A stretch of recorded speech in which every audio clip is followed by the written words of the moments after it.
Bonjour et bienvenue sur la chaîne. Donc dans cette vidéo, je vais vous faire deux vlogs, deux mini-vlogs en fait.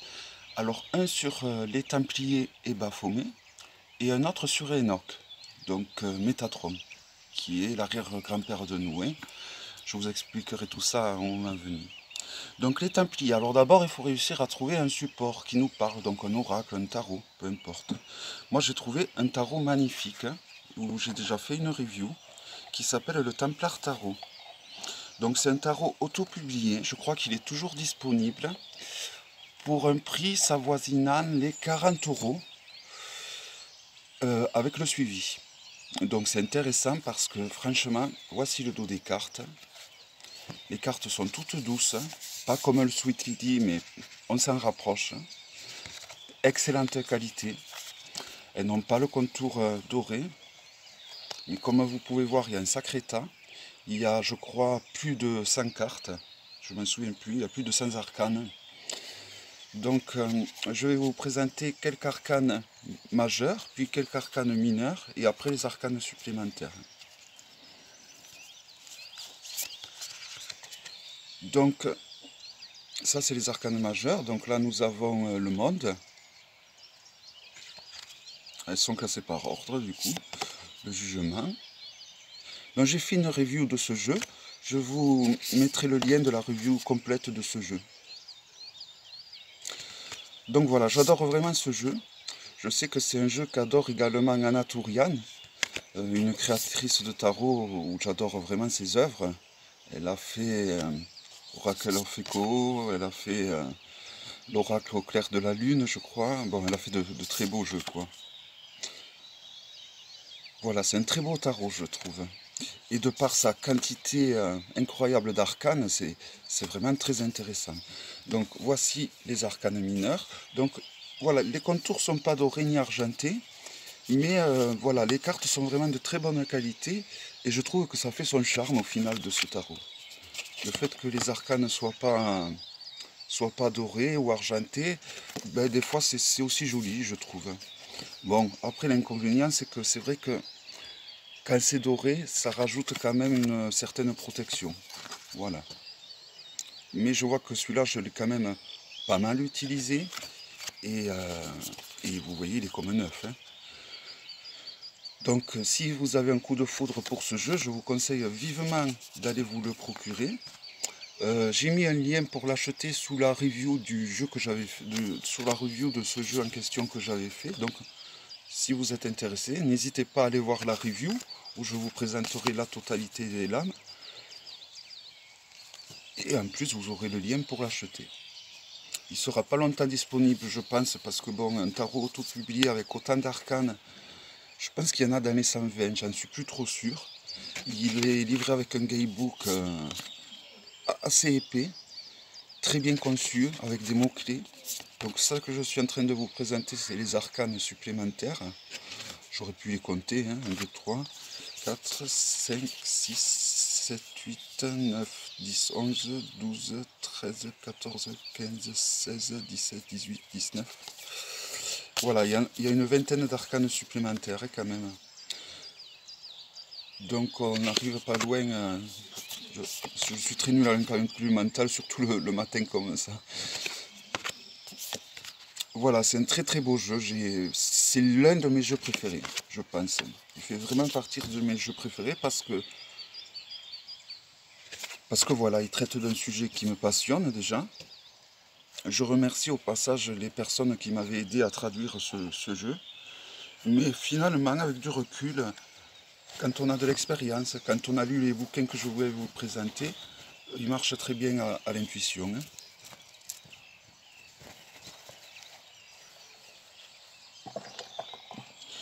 Donc, je vous conseille, pour étudier ce jeu, d'acheter Les Templiers, les grands seigneurs au blanc manteau de Michel Lamy aux éditions Oberon. Voilà. C'est un livre qui vous explique donc l'histoire des Templiers. Et donc il est très intéressant. Donc je l'ai accompagné de jolies pierres, d'un joli quartz, avec du fer dessous d'ailleurs. Une purpurite pour le chakra coronal. Qu'est-ce que j'ai mis d'autre? Il doit y avoir des saphirs. Là, il y a un saphir brut, un rubis brut et une péridote. Alors ces péridotes, d'ailleurs, c'est des toutes petites pierres qui sont très bonnes pour quand on fait des ulcères, par exemple. Cette pierre a été découverte et introduite en France, d'ailleurs, par les Templiers. C'est pour ça que, bon, je ne pouvais que accompagner ce jeu de ces pierres. Voilà, donc j'en ai d'autres, je ne vais pas vous les présenter toutes. Pour ce qui est de Baphomet, alors déjà je m'étais fait faire par Margot ce joli pochon, j'y avais envoyé cette broche, et voilà, et elle m'a fait ce magnifique pochon, qui est vraiment de toute beauté, vous voyez, donc Margot des Oracles de Velours, qui a un magasin sur Etsy. Donc j'ai plusieurs jeux sur Baphomet. Donc pareil, j'ai fait des reviews de tous ces jeux. Donc il y en a un qui est de Dominique Murphy. Alors là, il y a deux jeux. Il y a le Baphomet et le Trismegistus. Alors le Trismegistus, il n'a rien à voir avec le Baphomet, mais bon, ils sont vendus ensemble, alors je le laisse. Je vais vous présenter quelques cartes du Trismegistus. Voici, j'aime pas trop ce jeu parce que voilà, il y a le titre derrière et ça me dérange. J'aime pas. Mais bon, les dessins sont superbes. Donc il n'y a que les 22 arcanes majeurs aux deux jeux. Voilà, je ne m'étends pas davantage sur le sujet. Je préfère vous montrer celui de Baphomet, qui a un dos pour le coup beaucoup plus joli, je trouve. Même s'il a un grand cadre qui gâche un petit peu, vous voyez, c'est dommage à ce niveau-là. Alors pourquoi les Templiers Baphomet? Parce que tout simplement, les Templiers vénéraient Baphomet. Alors l'Église a fait que Baphomet représentait le mal, représentait le diable, et les occultistes d'aujourd'hui ont emboîté le pas d'ailleurs, relient Baphomet à la représentation du diable ou de Lucifer, alors que on ne le sait pas, c'est pas du tout le cas. Ça c'est l'Église qui l'a fait croire, et les occultistes d'aujourd'hui, donc tous les satanistes en herbe, font la même bêtise et vont dans le pas de l'Église en fait, emboîtent le pas de l'Église en mettant Baphomet comme représentation luciférienne, alors que c'est pas du tout le cas. Il y a des voitures qui passent, ça m'énerve. C'est un petit papy qui comprend rien à la vie, qui pense qu'à sa gueule, et ça m'énerve. Voilà. Parenthèse fermée. Et il va repasser parce qu'il se demande ce que je fais. Voilà, je trouve les dessins de Dominique Murphy magnifiques. Il a fait un jeu pour ceux à qui s'intéressent sur Alice au Pays des Merveilles aussi, qui est magnifique. Il a un coup de crayon vraiment terrible. Et donc je trouvais qu'il était intéressant d'étudier Baphomet, parce que pour mieux comprendre les Templiers, ce qu'ils trouvaient à cette idole au final. Donc j'ai celui-là, alors qui a été créé par le dessinateur d'Alien, qui est mort maintenant, qui est le tarot des Baphomet. Alors ce jeu est très intéressant pour toutes les questions de couple. Ça peut paraître incroyable vu les dessins qui sont très dark. Certains sont même limite sadomaso. Mais il propose des tirages pour au niveau couple qui est très très intéressant.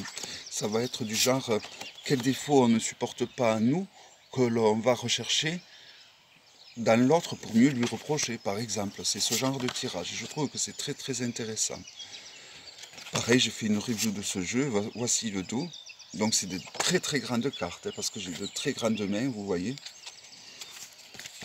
Il n'y a que 22 arcanes. Donc la première édition avait les contours argentés. Je regrette de ne pas avoir réussi à la trouver. Donc je lance un appel. Si quelqu'un parmi d'entre vous possède la version du tarot de Baphomet avec les contours argentés, je suis prêt à vous l'acheter. Voilà.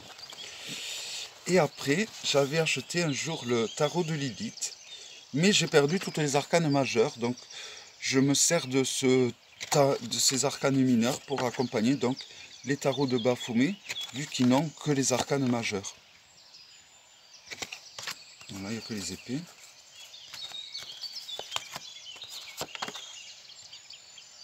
Voilà, c'est un tarot assez simple. Et voici le dos représente donc le symbole luciférien. C'est des dessins un peu simples, mais voilà, les cartes sont de bonne qualité. Je ne sais pas si on trouve encore ce jeu. Hein. Je crois qu'il est plus trop disponible. Il faut vraiment que je retrouve ces arcanes majeures parce que c'est vraiment dommage de les avoir perdus. Voilà, mais moi, ça me va tout à fait d'avoir juste que les mineurs parce que comme je vous ai dit, je m'en sers pour accompagner donc les tarots de Baphomet. Ça va très bien à cet effet. Voilà. Voilà, donc je vous ai tout présenté, les supports pour étudier donc l'idole Baphomet, l'idole des Templiers Baphomet. Donc l'un des péchés de l'Église était qu'il ne fallait pas avoir d'idole, et donc les Templiers avaient comme idole Baphomet, donc forcément ça n'a pas plu à ces messieurs de l'Église. Mais ce que je trouve rigolo, c'est tous les satanistes en herbe actuels qui représentent, qui se servent de l'image de Baphomet comme image diabolique, alors que ce n'est pas du tout le cas au final.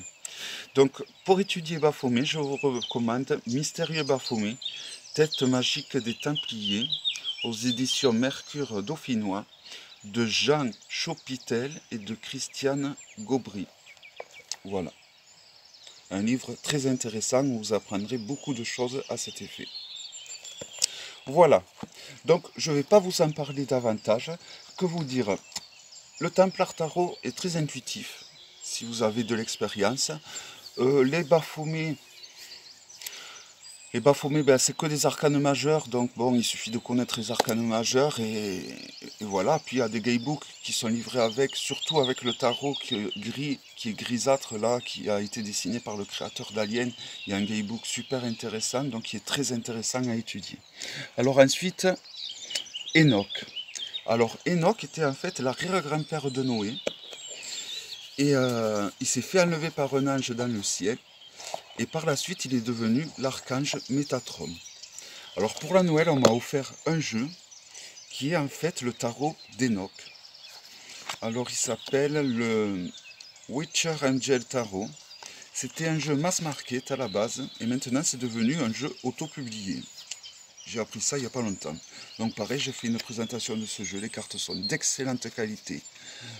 Ça fait partir des cartes les plus agréables que j'ai à mélanger. Voici le dos, très joli. Pareil, il n'a pas des contours argentés et dorés, mais c'est pas dérangeant, les cartes sont de bonne qualité. Voilà, les dessins sont magnifiques. Donc je me sers de ce tarot de base pour utiliser le Enochian Tarot, qui est en fait un oracle. Et grâce à ce tarot, que je me sers comme base, j'arrive très bien à interpréter le Enochian Tarot, qui est en fait un oracle.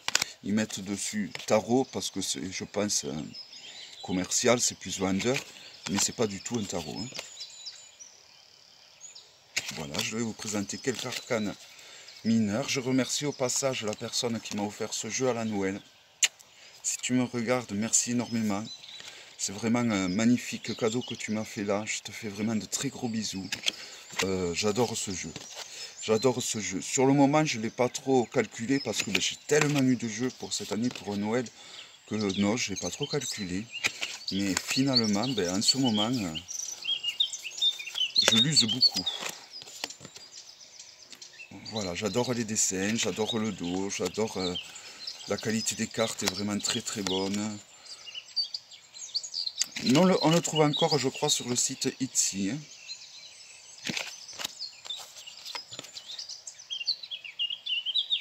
Voilà, donc c'est, on aurait pu l'appeler le tarot d'Enoch ou le tarot de Métatron. Il aurait très bien pu être nommé comme ça n'aurait pas été dérangeant. Donc voici pour ce qui est de mon premier support pour étudier, on va dire, Enoch ou Métatron. Donc je l'accompagne d'une angélite brute qui nous relie au royaume angélique, d'un quartz-sceptre que l'on dit que tous les Atlantes, ou ceux qui habitaient dans l'Atlantis, tous les prêtres avaient des quartz-sceptres. et un rubis étoilé et un saphir étoilé. Voilà. J'aime bien accompagner mes jeux préférés comme ça, j'aime bien les accompagner de pierres. Voilà. Et donc pour ce qui est du fameux The Enochian Tarot, qui est pas du tout un tarot, qui est un oracle, donc il y a un guidebook assez conséquent, hein, qui est intéressant il me semble, parce que quand même il donne des mots-clés. Donc il y a 128 pages, tout en anglais, et c'est un jeu où il y a beaucoup d'arcanes, il y en a plus d'une centaine je crois. Non, il y en a 86. Voilà, alors l'ouverture est assez originale, ça s'ouvre comme une boîte comme ça, voilà. Voici le titre. Pareil, les cartes n'ont pas des contours dorés ni argentés. Elles sont glacées, mais elles sont de très très bonne qualité. Voici le dos que je trouve magnifique. Et les dessins.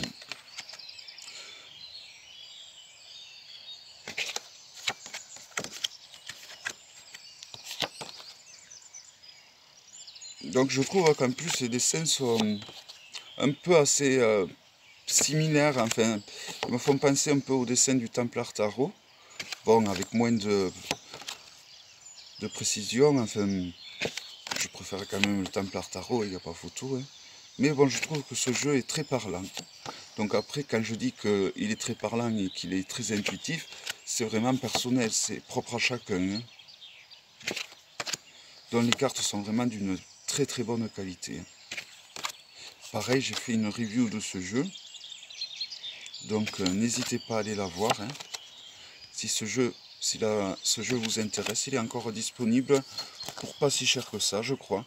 Donc je vous mettrai la review de ces deux jeux sous la vidéo.